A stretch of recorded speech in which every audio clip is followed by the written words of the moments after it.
नमस्कार।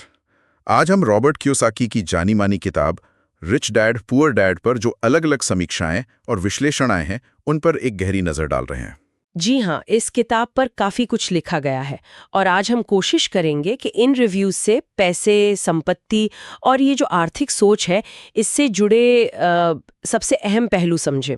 हाँ, मतलब देखें कि समीक्षकों को इसमें क्या खास लगा या कहाँ उन्हें कुछ दिक्कतें नजर आई। बिल्कुल। शुरुआत तो लगभग हर रिव्यू में कियोसाकी के उस मेन आइडिया से होती है, दो पिताओं की कहानी। हाँ, वो गरीब डैड और अमीर डैड वाला कॉन्सेप्ट। जी, एक उनके अपने पिता जो पढ़ाई लिखाई और सुरक्षित नौकरी को सब कुछ मानते थे, और दूसरे उनके दोस्त के पिता जो बिजनेस माइंडेड थे, पैसे की समझ और संपत्ति बनाने पर जोर देते थे। रिव्यूज मानते हैं कि ये कहानी का एंगल बहुत असरदार है। सही कहा। और यहीं से वो वित्तीय शिक्षा वाली बात निकलती है ना, जिसका जिक्र लगभग हर रिव्यू में है। बिल्कुल। ज्यादातर समीक्षक इस बात से सहमत लगते हैं कि कियोसाकी का ये पॉइंट सही है कि हमारा जो पारंपरिक एजुकेशन सिस्टम है वो हमें पैसा मैनेज करना सिखाता ही नहीं। मतलब अकादमिक चीजें तो पढ़ाते हैं पर पैसे का क्या करना है, कैसे बढ़ाना है, वो नहीं। हाँ, और शायद यही आर्थिक मुश्किलों की एक बड़ी वजह भी है, ऐसा रिव्यूज कहते हैं। लेकिन कुछ रिव्यूज में ये सवाल भी उठाया गया है कि क्या ये फाइनेंशियल एजुकेशन सिर्फ किताबों से आ सकती है या इसके लिए असल जिंदगी का अनुभव, थोड़ा रिस्क लेना, वो ज्यादा जरूरी है, जैसा अमीर डैड करते थे। ये एक अच्छा पॉइंट है। वैसे कियोसाकी का जो एसेट्स और लायबिलिटीज वाला फर्क है, उसे तो ज्यादातर रिव्यूज बहुत क्रांतिकारी मानते हैं। हाँ, वो वाला कॉन्सेप्ट के एसेट यानी संपत्ति आपकी जेब में पैसा डाले, जैसे कोई रेंटल प्रॉपर्टी हो गई या स्टॉक से डिविडेंड आ रहा हो। और लायबिलिटी यानी देनदारी पैसा निकाले, जैसे कार का लोन या बड़ा सा घर जिसकी ईएमआई जा रही हो। बिल्कुल। और कई बार लोग लायबिलिटीज को ही एसेट समझ बैठते हैं। रिव्यूज बताते हैं कि ये कॉन्सेप्ट ही कई लोगों की सोच बदल देता है। और इसी से जुड़ा है वो रैट रेस का आइडिया ना, चूहा दौड़। हाँ हाँ, जिसका जिक्र बार बार आता है कि लोग बस पैसा कमाने, बिल भरने, फिर पैसा कमाने के चक्कर में फंसे रहते हैं, एक अंतहीन सिलसिला। रिव्यूज कहते हैं कि ये आइडिया लोगों को बहुत रिलेटेबल लगता है, अपनी जिंदगी से जुड़ा हुआ। सही कहा। और अमीर डैड का सोल्यूशन क्या है? पैसिव इनकम, ऐसी इनकम जो आपके बिना लगातार काम किए भी आती रहे। अच्छा, मतलब सोते हुए भी पैसा है। हाँ, कुछ वैसा ही। रिव्यूज इसे कियोसाकी के सबसे पावरफुल मैसेजेस में गिनते हैं।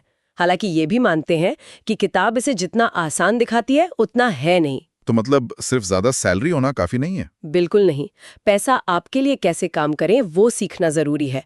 पैसे के लिए काम करने की बजाय पैसे को अपने लिए काम पर लगाना जी, जिसका जिक्र भी रिव्यूज में है। जी। समीक्षाएं अक्सर इस बात पर जोर देती हैं कि कियोसाकी नौकरी की मानसिकता से हटकर अपना कुछ बनाने, मौके पहचानने और हाँ, कैलकुलेटेड रिस्क लेने की बात करते हैं। इसे आर्थिक आजादी का एक रास्ता बताया गया है। हाँ, पर कुछ रिव्यूज थोड़ी सावधानी बरतने को भी कहते हैं कि भाई हर कोई बिजनेस करने के लिए नहीं बना होता या शायद तैयार नहीं होता, इसमें जोखिम भी है। ये बात भी सही है।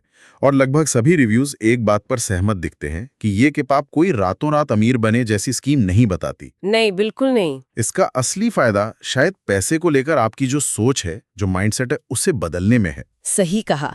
ये आपको चैलेंज करती है, सोचने पर मजबूर करती है कि पैसे के बारे में जो हमने सीखा है क्या वह वाकई सही है। तो इन सब रिव्यूज को देखने के बाद ऐसा लगता है कि रिच डैड पुअर डैड के इतने प्रभावशाली होने की मुख्य वजहें हैं वित्तीय साक्षरता की जरूरत पर उसका फोकस, एसेट्स और लायबिलिटीज का वो सरल लेकिन गहरा फर्क, रैट रेस का वो जाना पहचाना कॉन्सेप्ट, और पारंपरिक सोच को चुनौती देने वाली एक अलग मानसिकता, ये सब मिलकर इसे खास बनाते हैं। तो कुल मिलाकर एक विचार बदलने वाली किताब मानी जा सकती है, खासकर उनके लिए जो अपनी फाइनेंशियल जर्नी शुरू कर रहे हैं। बिल्कुल, ये किताब निश्चित रूप से लोगों को सोचने पर मजबूर करती है। चलिए श्रोताओं के लिए एक सवाल छोड़ जाते हैं। अगर जैसा कि रिव्यूज इशारा करते हैं हमारी पारंपरिक शिक्षा हमें आर्थिक रूप से तैयार नहीं करती और कियोसाकी के कुछ विचार शायद जरूरत से ज्यादा सरल है, तो फिर एक आम इंसान अपनी वित्तीय समझ को बेहतर बनाने के लिए व्यावहारिक और संतुलित ज्ञान कहाँ से और कैसे हासिल कर सकता है, इस पर सोचिएगा जरूर।